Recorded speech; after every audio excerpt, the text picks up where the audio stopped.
Welcome back to another video of Everything Movies. I am Jefferson Coat, and today I will be reviewing Weapons.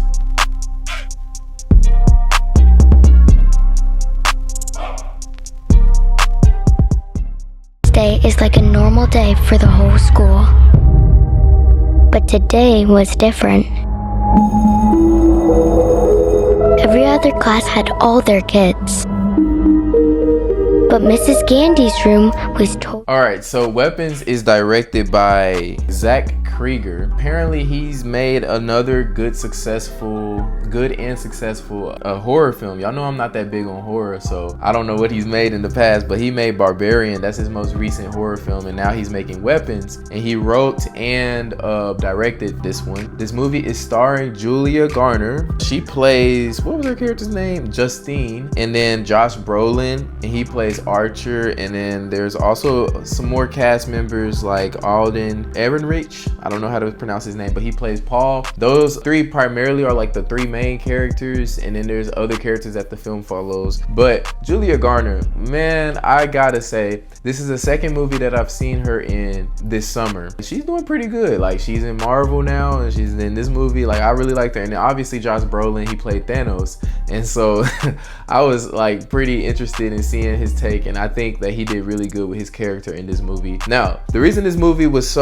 getting so much hype from just random people and just people on social media were talking about Weapons, it's like, it's different. I kid you not, it's a different type of horror film from what I've seen, because from what I know, like, I don't know, maybe when I was younger, horror movies were much more scarier. For this one, it was like definitely jump scares. I don't know, this one didn't feel like it was really like, but I'll get into that in just a second. But anyway, this movie follows a teacher, basically, and that's Julia Garner's character, Justine. And in her classroom, one day she goes to school. All of her students are gone except for one kid. What happens to those students is, like, apparently they all left the house at night at the exact same time and went somewhere and never returned. And no one knows where they went, what happened to them, or anything. So they're trying to figure out what happened. So in a way, this movie is kind of like a mystery film, but then there's also like this eerie feeling that kind of masks the entire film as you're watching it, because it's like, oh my god, no one really truly knows what happened.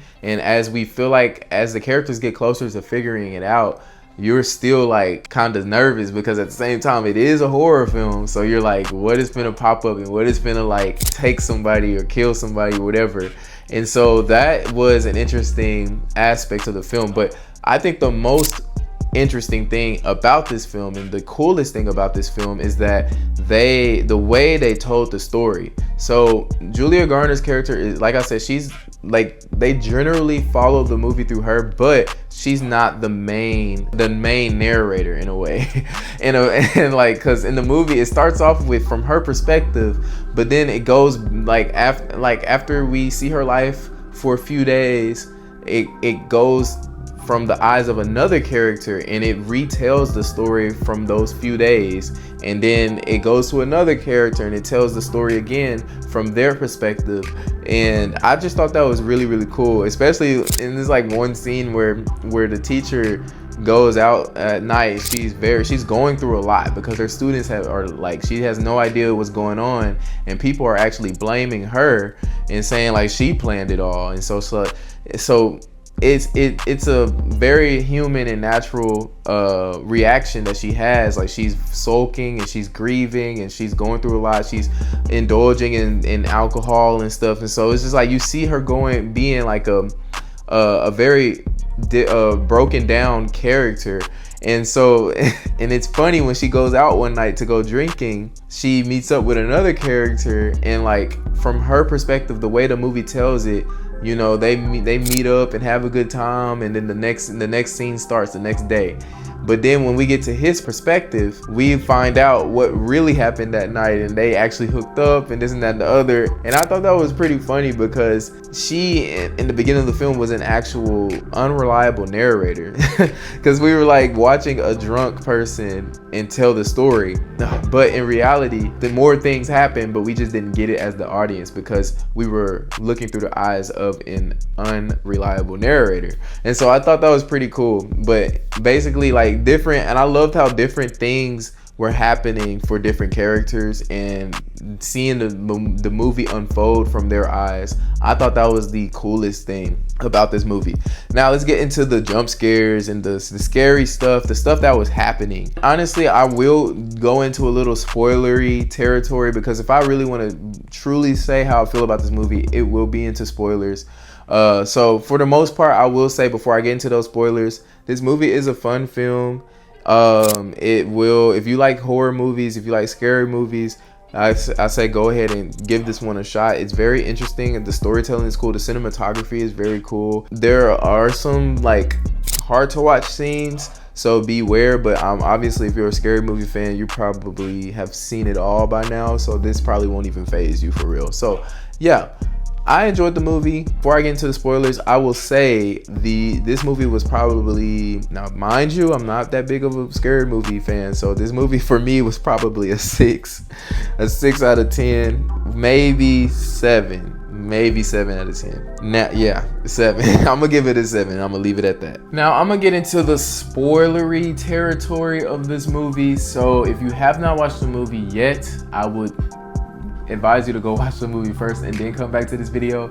But I wanted to get into some things that were a little bit more about the plot of the film that I really necessarily didn't like, and why I gave it more of a lower number, like a 6 or a 7. I'm gonna keep it at 7, but yeah, that's the realm that I'm in, and this is the spoiler parts is where I can really deep dive and tell why. So now the whole entire plot of the movie, like, we're trying to find these kids, right, and why they're gone, what happened to them, and this and that and the other.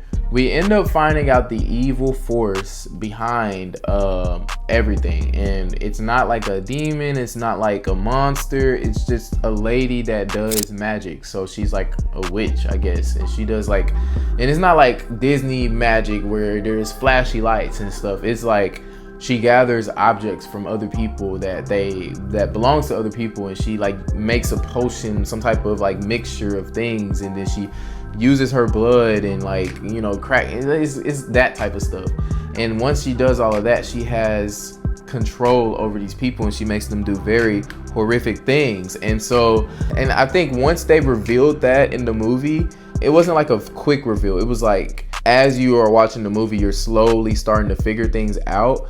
It's just like once they finally revealed it, and I think a lot of horror movies kind of fall victim to this. The movie itself, like the whole scary aspects of it and the intensity of the suspense that you feel, that like the suspenseful emotion that you feel, that intensity, it kind of like goes away like after you know what they're up against. So especially in this film, I was just like, okay, all they got to do now is just defeat this lady, right? And then on top of that, when she like explains why she needs those kids, it does not add up, you know, like, because apparently, if you've ever watched Tangled, that old lady in Disney in the Tangled movie, she like uses Rapunzel's magic to keep her young. That's kind of like the same gist here in this movie, because she's like explaining to the little boy, I need more people in order to, like, I'm sick. She's telling him, I'm very sick, and your parents are not helping me, because she took control of his parents. She's like, I need your class.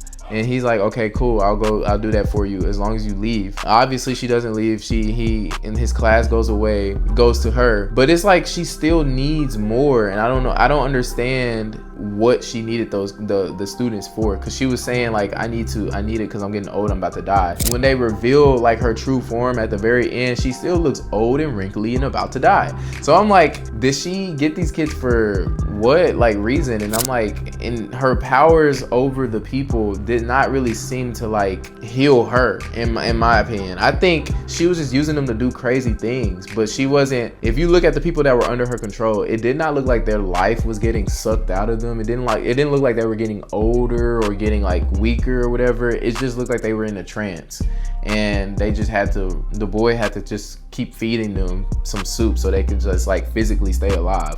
But like, I don't know, like that was one aspect of the film that I was like, I don't really get it. And I think a lot of horror movies fall into that, because some of the ones that I've seen, except for like Sinners this year, most horror movies always have me at the ending feeling like what for, like asking more questions, like and once I think about it on a deeper level, it just doesn't make sense. And then even in the end, the way the movie wraps up, the kids are technically not really free. The people that were under the witch's spell were free, but the boy, one of the main characters, Alex, had to cast a new spell in order to defeat the witch. The kids were all under that new spell. I don't know, they didn't really explain how to actually break the curse, or how to actually, they just, maybe somebody completing their task and then now they're just standing still waiting for a new task, or they show like when she drops the stuff into the water, then that task is done, but they're still under her curse. So I'm like, they need to explain more. And I don't know if this movie, like the movie ends abruptly, like it ends quickly, and you're just like, that's like, for me, I was like, well, what about this, and what about the things that I've explained in this video? I was asking myself that, like, what about the kids? Like, why aren't they still under Alex's curse now? And then what about why does she even need the kids in the first place? So being new to and more open to horror movies, I'm starting to realize that maybe I'm just not the audience for it, because I like to think deep. And I like a movie to make sense, and a movie to really like, I don't want it to explain everything like, oh, this is this and that and the other, but I want it to make enough sense for me to be like, oh, that makes, like, I get it, I get why this character did that and that character did that. So, and that's what this movie kind of lacked. So, but I will say the strongest thing about this movie was what I said in the non-spoilerly part of the video, like the way they told the story, the different perspectives. I thought that was super cool. That'll be all for this video. If you like this video and you like the format and me just going straight into the spoilers, please drop a comment below and let me know if you want to see more videos like that. And if you have watched this movie, let me know, what do you think about weapons? Does your opinion differ from mine? Did you think the same things? I would really like to hear y'all thoughts. Thank you for watching. Drop a like, comment, and subscribe, and I'll see you all next time.